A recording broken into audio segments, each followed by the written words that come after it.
girma shugaban kasa Muhammadu Buhari, barka da wannan lokaci. Barka kai. Allah dan annabawa ba a taimaka mana. Najeriya muna cikin wani hali. Yanzu ma baba dariya kake mana, ba za ka duba halin da muke ciki ba? Ai dole ce.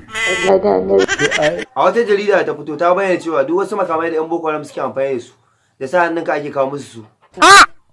Kai ba ruwanka. To. Bari ya wani amsa da bakinsa. To ai dole ce. Kun ji ko? Alhamdulillah. Kamar wace gudunmawa kake ba su kenan? Daga motoci zuwa bindigogi. To ranka shi daɗe daga wani ƙasashe kake sa a musu odar su? To da Kamaru, da Chadi, da Niger. Kun ji ko? Wanda cuta? Wallahi wa inna ilaihi. To Allah ya kiyaye.